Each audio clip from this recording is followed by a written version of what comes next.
किसी नगर में एक महाधनी नाम का सेठ रहता था। विवाह के कुछ दिनों के बाद उसके घर में एक लड़का पैदा हुआ। सेठ ने उसकी बड़ी अच्छी तरह से लालन पालन किया, पर लड़का बड़ा होकर जुआ खेलने लगा। इसी बीच सेठ मर गया। लड़के ने अपना सारा धन जुए में खो दिया। जब पास में कुछ न बचा तो नगर को छोड़कर चंद्रपुर नामक एक नगरी में जा पहुंचा। वहाँ एक बहुत बड़े साहूकार से वह मिला। उसके पास जाकर उसने अपने पिता का परिचय दिया और कहा कि मैं जहाज लेकर सौदागरी करने गया था, माल बेचा, धन कमाया, लेकिन लौटते समय समुद्र में ऐसा तूफान आया कि जहाज डूब गया और मैं जैसे तैसे बचकर यहाँ आ गया। उस सेठ की एक लड़की थी, रत्ना। सेठ को बड़ी खुशी हुई कि घर बैठे इतना अच्छा लड़का मिल गया। उसने उस लड़के को अपने घर में रख लिया और कुछ दिन बाद अपनी लड़की से उसका ब्याह कर दिया। दोनों वहीं रहने लगे। कुछ दिनों के बाद लड़का जब बाहर जाने लगा तब सेठ ने बहुत सा धन दिया और एक दासी को उसके साथ भेज दिया। रास्ते में एक जंगल पड़ा।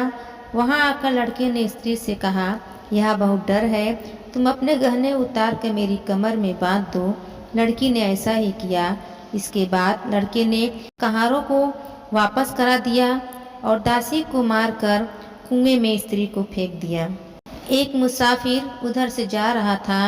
जंगल में रोने की आवाज़ सुनकर वह वहां आया। उसे कुएं से निकालकर उसके घर पहुंचा दिया। स्त्री ने घर जाकर माँ बाप से कह दिया कि रास्ते में चोरों ने हमारे गहने छीन लिए और दासी को मारकर मुझे कुएं में ढकेल कर भाग गए। बाप ने उसे ढाढ़स बंधाया और कहा कि तू चिंता मत कर, तेरा स्वामी जीवित होगा और किसी न किसी दिन जरूर आएगा। उधर वह लड़का जेवर लेकर शहर पहुंचा तो उसे जुए की लत लगी थी।